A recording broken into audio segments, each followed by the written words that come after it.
Hey everybody, I'm Anxiety Offline. In this video, I'm going to show you how to use the Create Your Skate barrier mold to create a barrier from start to finish.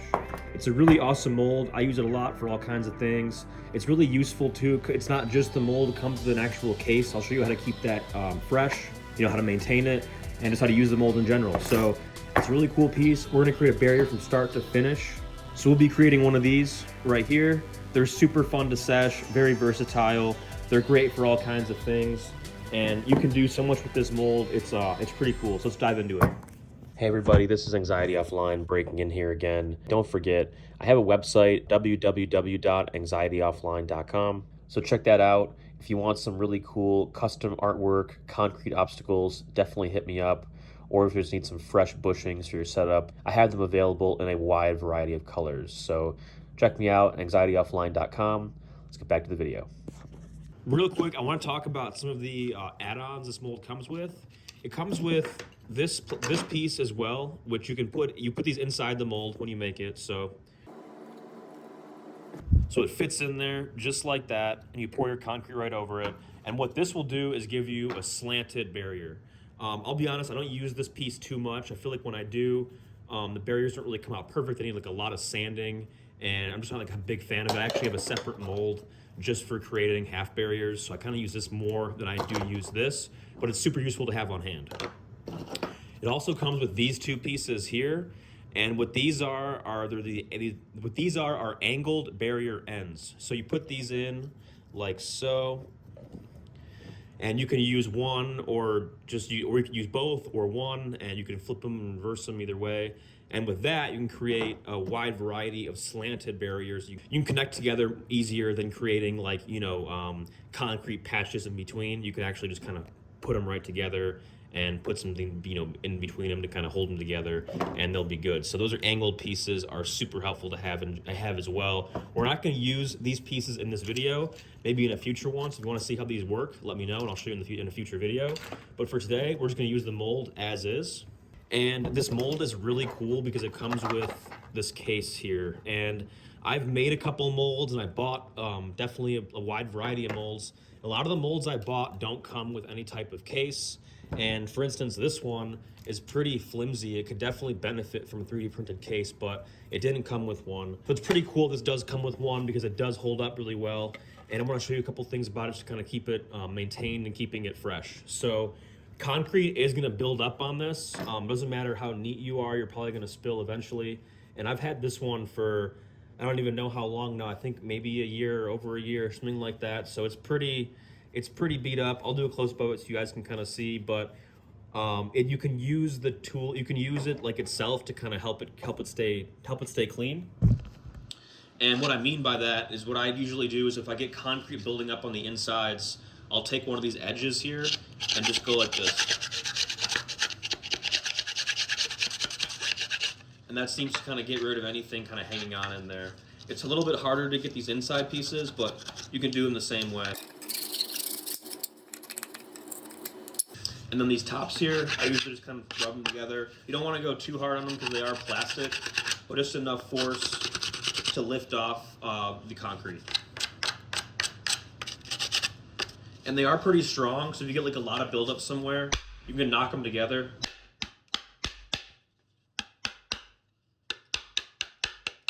Not too hard, but just enough, and that'll kind of loosen up some concrete as well. And they are notched on each end. I'm not sure if you guys can see that. I'll try to do a close-up, but the notches line up, and then it closes perfectly. And then it comes with two clips. You clip these on like that. And that is the case. And I gotta say, this thing is super useful. This mold is pretty expensive, but this really helps justify the cost, in my opinion. The mold itself will stay pretty clean. It's made from a really high quality silicone. There's no imperfections at all in the mold. There's two lines on each side to kind of tell you when to stop filling, but that's really objective in my opinion. It's a nice thickness too. The bottom isn't terribly thick, but because it's so strong, I think it should hold up for quite a long time. And the walls are fairly thick though, so that's pretty nice. And it's definitely made from like a 3D printed piece or something that's very, very perfect. And then I usually put that flat on my ground. And one thing you want to make sure too is your ground is totally flat, because the bottom is a little bit thin. Just make sure your ground is cleaned up I usually take a piece of old concrete. I have like a piece of wood on top of my table here. Take a piece of old concrete and just get it all level again. And then I have a level here on my table as well to make sure that where I'm pouring is level. So I put the piece flat and then I put that right over it and sandwich it down. So I'm gonna mix up some concrete and then I'll be right back and we're gonna fill this thing up. All right, I got some concrete mixed up and we are pretty much ready to pour. You want to use some type of mold release agent whenever you use, like whenever you pour concrete and silicone. You can use it without it, but I don't know. It won't. The mold will stay nicer if you use a mold release. You can use a lot of things: olive oil, dish soap, isopropyl alcohol, a mix of a couple different kinds of things. I usually use like half dish soap, half alcohol, and that seems to be a pretty good mix. Spray it so it's all, spray pretty thoroughly. And then put it back in place. Then you're all good to pour. So take your concrete. And like I said, the fill line is objective, so I usually fill above it. And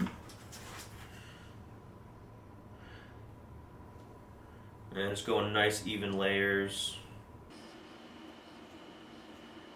And there we go. And it's nice that it has that hard case because you can actually just pick it up. And then you see some overflow coming there. It's all good though. I just kind of push it back down and I can clean up the rest later. Here I'm just trying to get rid of some bubbles. And if you're really concerned about the overflow, you can just get some water and then give it a quick wipe down. The water will definitely help it come loose later. And you're all good. So I'm gonna pour the rest of that concrete. I'll be right back. Yo, so real quick, people ask me a lot what kind of concrete I use, and if you're using molds, the concrete type doesn't really matter because it's going to fill in the mold no matter really what it is, but you definitely want to use something with a little bit less aggregate, less rocks than normal. So one thing I always recommend to people that are brand new is Cement All. It's a totally powdered, like it's way broken down concrete. Definitely wear a mask when you use it because it's going to make a lot of dust, but it will fit to the mold very well. A lot of crafters use it and hobbyists alike. So it's a good kind of cement to kind of start on. So they have it in the Home Depot cement section. You get it like in a box. I think it's like 25 bucks for a couple pounds or something like that. So definitely check that out if you're kind of a first-time cement pourer. As far as mixing goes, you want to use like a third a cup of water to every cup of concrete. Double check me on that, but that's about what I use most of the time, I think. I don't know, I have 2 measuring cups in each thing. You want to mix it to like a thick batter consistency. It shouldn't be too watery because then it will crumble and break apart. But it shouldn't be too thick where you can't pour out the bucket, obviously. So you want to do something like that. So let's get down into the basement and see how the barrier that we poured last night turned out. Hey everybody, so it's been a couple days. I'm back again to finish up this video. I kind of forgot about it, got busy filling orders and things like that, but I got a bunch of orders come in for barriers, so I need to kind of get this one out and get a bunch of other ones poured, so let's go ahead and do that. So here is our piece here. It's been sitting in the mold for days now, so I know for sure it's done. The one thing you want to make sure when you use this mold that your piece is dry. It's probably going to take like 24 hours depending on your concrete mix to let it fully dry in the mold. And you want to avoid taking it out early because if you do, it won't come out fully. A lot of it will get stuck kind of in the mold, or some of it will get stuck in the mold. It'll be left with a really rough, uneven surface on top. So definitely wait till it's fully dry to take it out. So the first thing you want to do is unclip your clips here, and that will release the plastic piece that it's in. You can kind of put those aside or whatever. And then here is the mold with the barrier inside. So just kind of pop your piece out. This one's been in there for a while, so it's nice and smooth. I've learned that kind of the longer you leave them in there, the smoother they get. Obviously, you don't want to leave them in there all week or whatever, but once it dries, if it sets in there as well, it comes out a little bit better, I think. So there is our barrier right there. That's the piece we poured into the mold we made. It's not done yet, though. I like to apply a little bit of clear coat onto these to make them kind of smoother. I really prefer the lacquer clear coat, but this is white. Ignore the white. But if you can find the 2X enamel gloss, that's also a good alternative. I prefer the lacquers because I feel like it cures or dries a little bit better on the concrete. No matter what you choose though, make sure you go in a large amount of even coats. So what I mean by that is spray a little bit at a large distance away, probably like a foot away, spraying it. You get the other side from a nice distance away. You want to make sure you evenly coat it, but you don't overcoat it, and let it dry, because that first layer is going to sink right into the concrete. You're really not even going to see that it kind of even was there. Give it 5-10 minutes, let it totally dry.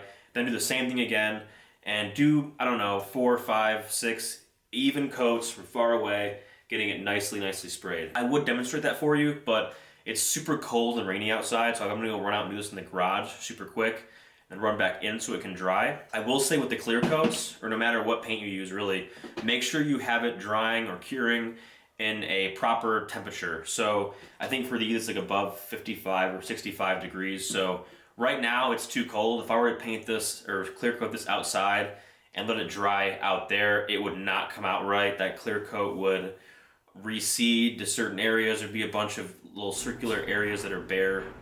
Sorry, the dryer just kicked on. This would not turn out well. So make sure you let this dry or cure, whether you use paint or clear coat, in the proper setting. That will make a huge difference in your grind quality and just kind of your overall finished product later. So like I said, I'm gonna go apply some even coats to this real quick outside, come back in, let it dry, and I'll show you how it looks after a couple layers of clear coat. Okay, so I got the first coat applied here. I'm really not sure how well you can see that, but I think it appears a little more shinier on camera.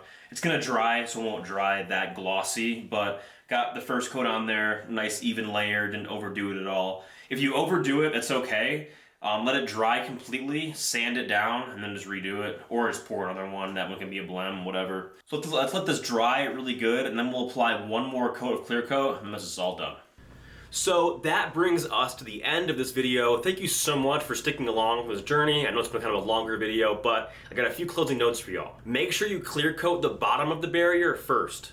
So put it on its side, apply 1-2 layers of clear coat, then put it bottom side up or bottom side down rather, and clear coat the rest of your piece. This mold is awesome. It makes the process very easy, very effortless. I love having that 3D printed shell to kind of go around it. Helps keeps things in place, helps keeps the sides straight. And overall, I think it's an expensive piece, but it's definitely worth it. Now, when it comes to doing graffiti on your concrete obstacles, I either use acrylic or oil-based paint pens, but really anything permanent will work. If you're finding the marker you're using is getting dried out or is not marking the surface like very saturated in a saturated way, what you want to do, take it outside, apply some more clear coat, let that dry, then you'll be all good. The surface will be a lot smoother and the marker will take to it a lot easier. So let me know, would you try this process? Do you have any questions? Let me know below in the comments. And don't forget, I sell a whole array of concrete obstacles, everything from barriers, manual pads, ledges, bricked obstacles, and fingerboard bushings.